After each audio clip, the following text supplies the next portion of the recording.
Le procureur fédéral Vincent Bugliosi, qui représente l'accusation, va façonner Manson, le hippie, en gourou maléfique. Bugliosi, l'inquisiteur, contre Manson, le sorcier des temps modernes. À croire que la justice s'est profondément replongée en plein Moyen-Âge dans la période d'inquisition. Bugliosi suit la théorie du serial killer qu'il va mettre en avant. Il s'appuie sur le lien avec les inscriptions laissées sur les lieux des crimes et le lien d'un album des Beatles, Helter Skelter. Ce mot a été inscrit en lettres de sang sur le réfrigérateur du couple LaBianca. Il en faut pas moins pour que le procureur présente une thèse bien préparée à l'avance. La chanson Helter Skelter est sortie en 1968 dans l'album Blanc. Pour Bugliosi, Charles Manson a été influencé fortement par ses chansons. Dans ses paroles, Manson aurait interprété que les Beatles avertissaient l'Amérique d'un conflit racial imminent et qui comparaissait les 4 garçons de Liverpool aux 4 chevaliers de l'Apocalypse. Les paroles de ces chansons lui avaient ordonné ainsi qu'à ses disciples de préparer l'Holocauste, d'où sa retraite dans le désert et sa recherche d'une galerie souterraine pour s'y abriter.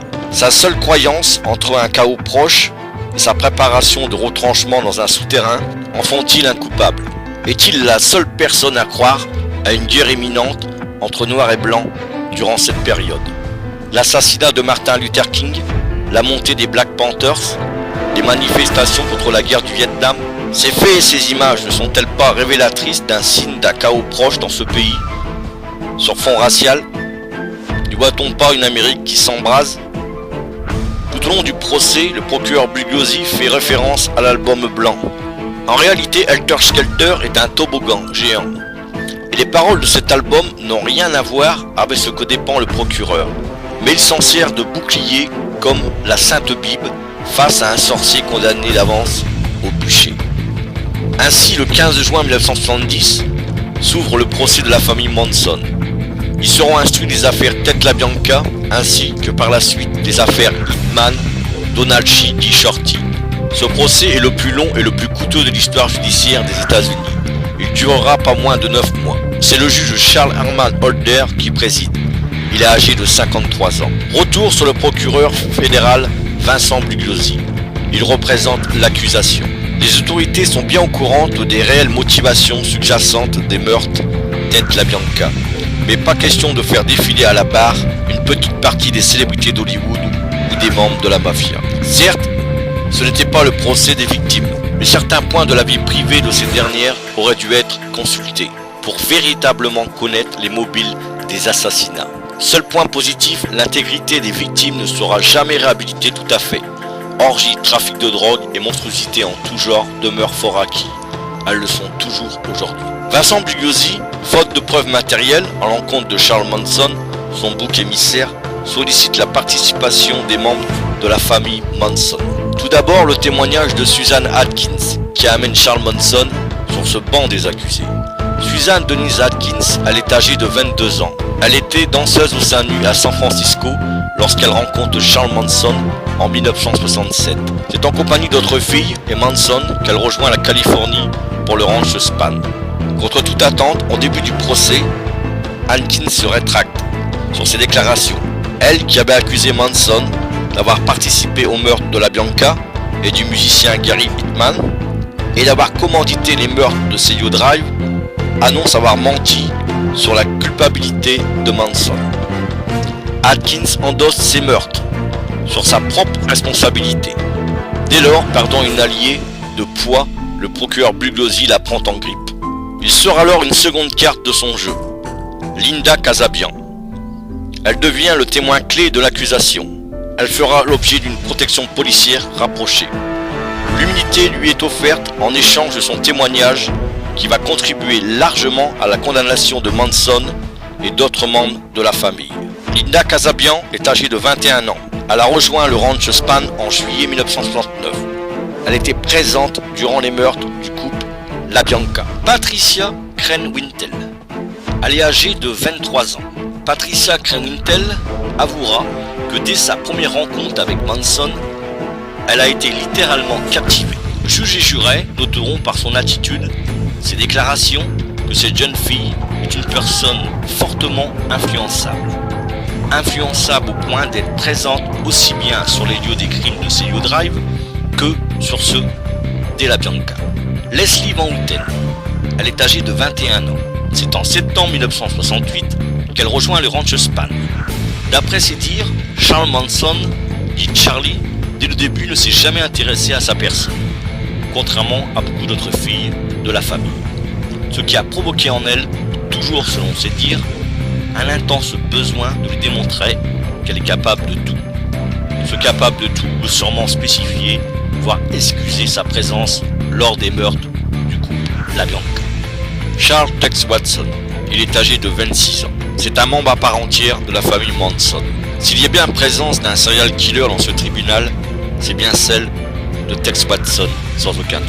Sanguinaire, méthodique, calculateur. C'est bien lui qui est à la tête du commando, qui a assassiné les 5 victimes de Celio Drive avec Kazambian, Atkins et Krementel. Il abattra froidement sa première victime, le jeune Seven Parent.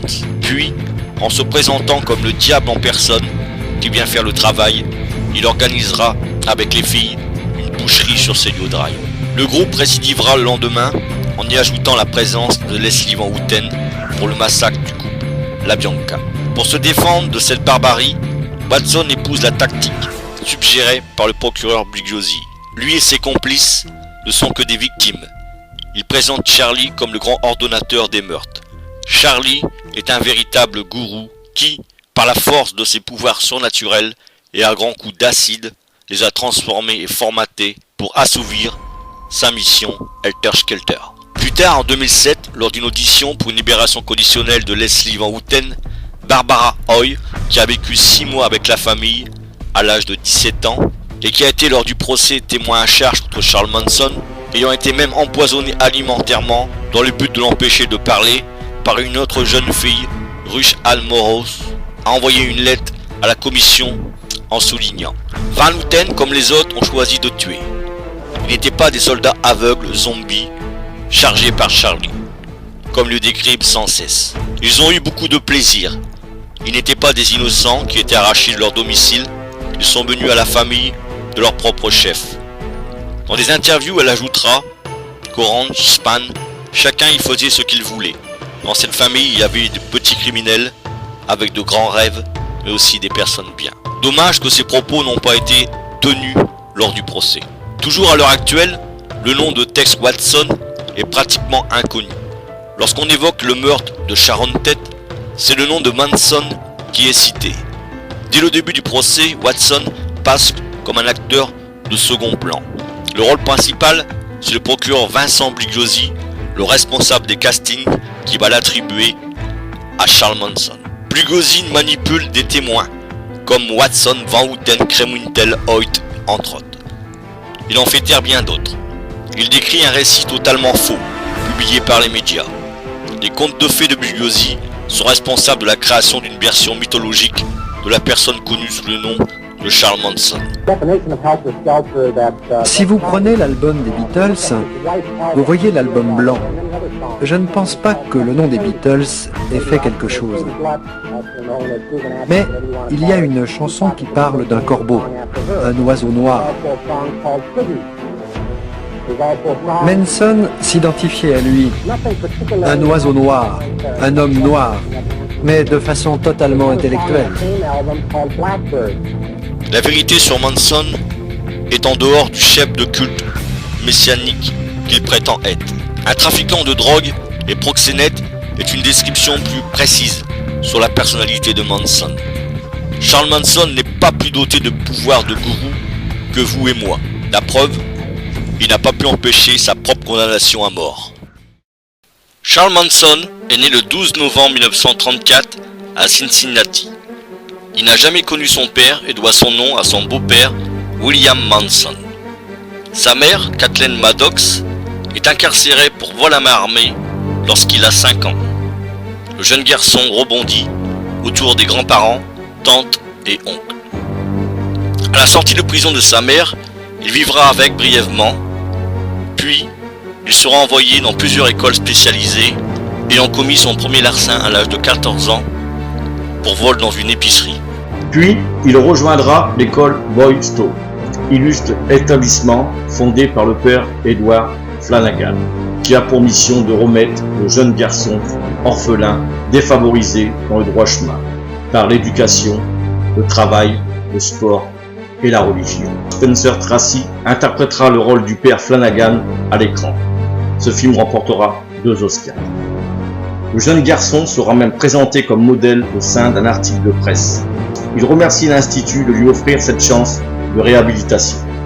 Malheureusement, rapidement, avec 2 autres camarades, il s'enfuit de cette école. Repris, il est retransféré dans 4 établissements différents, en l'espace de 3 ans. À l'âge de 16 ans, les psychiatres le déclarent agressivement social et en manque d'affection. De ces maisons de redressement, à 18 ans, le jeune homme passe dans le milieu carcéral. En janvier 1955, entre des allers-retours de la prison, il va épouser une jeune fille de 17 ans, Rosalie Jean Willis.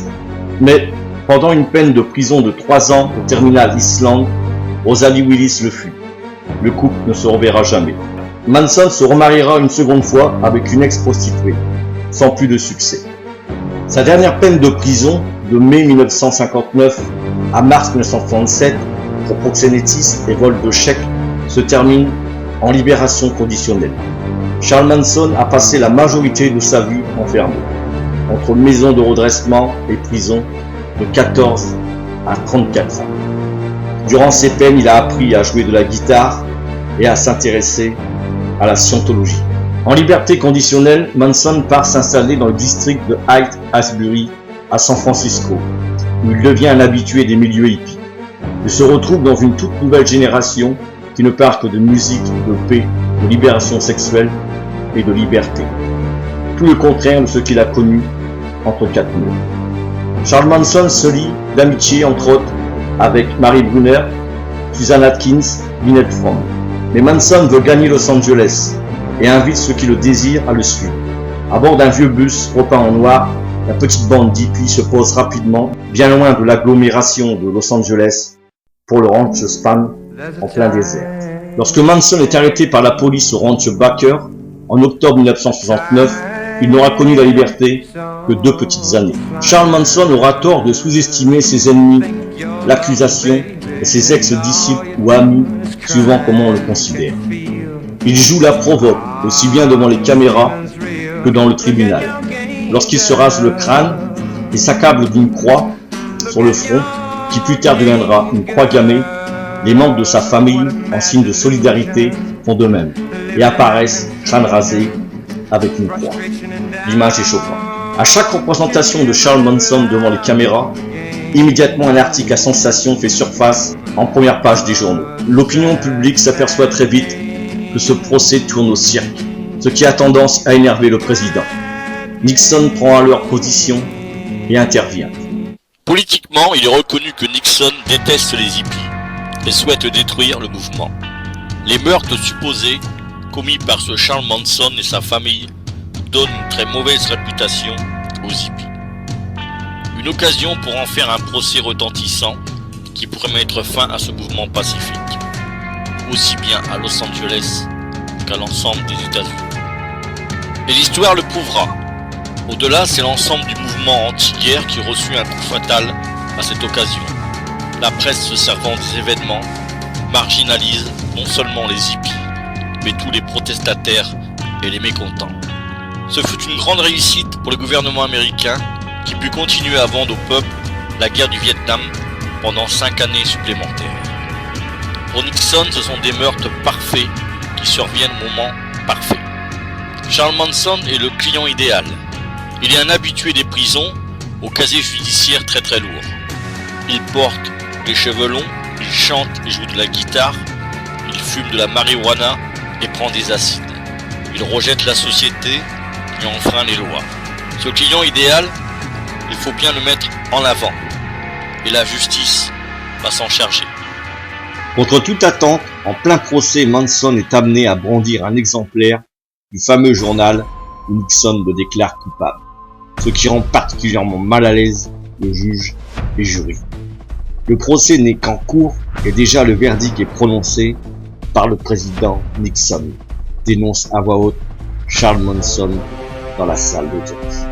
Ce n'est que mascarade. Toujours sous tension à l'audience, Manson tente de se jeter vers le banc du juge Holder. Agrippé à un shérif, il crie, en s'adressant au juge, « Au nom de la justice chrétienne, quelqu'un doit lui couper la tête. » À certaines audiences, le juge va jusqu'à faire sortir Manson du tribunal lorsque des jurés ou certains témoins à charge doivent déposer, de peur que l'accusé puisse exercer un certain pouvoir d'influence à distance.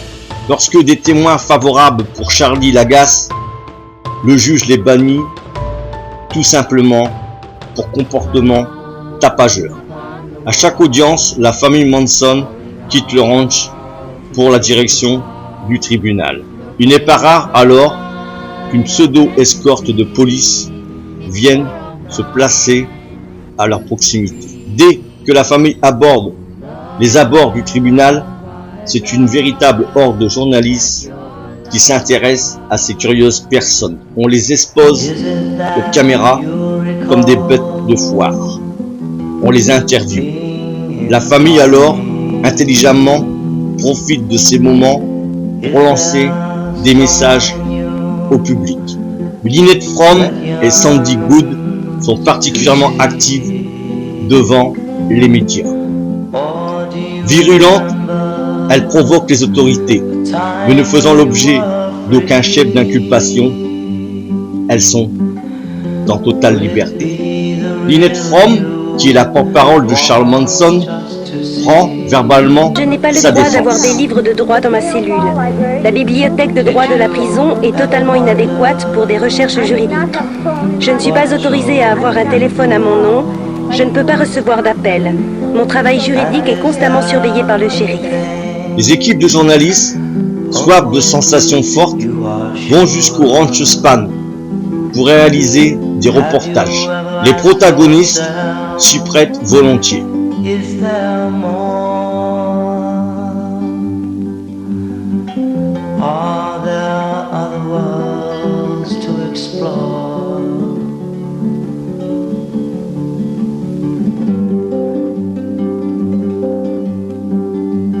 Ce sont seulement des frères et sœurs.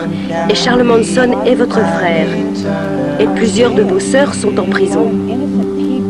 Beaucoup d'innocents sont crucifiés. All the wild time has its flow. How many lifetimes can you have in infinity?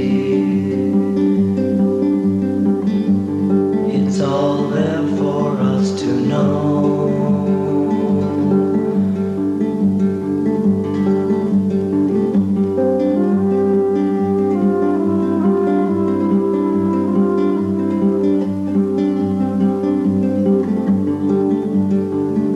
Quand je l'ai rencontré la première fois, il m'a parlé. Il m'a dit « Pourquoi tu ne viens pas avec nous ?» Les seules règles sont qu'il n'y a pas de règles. Il faut juste contempler et être beau et tout est beau pour toi. Des choses comme ça. Et je l'aime. Son soi-disant pouvoir, il vient seulement de son bonheur. C'est ce qui attire les gens. Il est totalement heureux, chaleureux. Il danse, il chante, il est beau, il est heureux. Et ça attire beaucoup de gens. Tout comme les gens sont attirés par les bébés.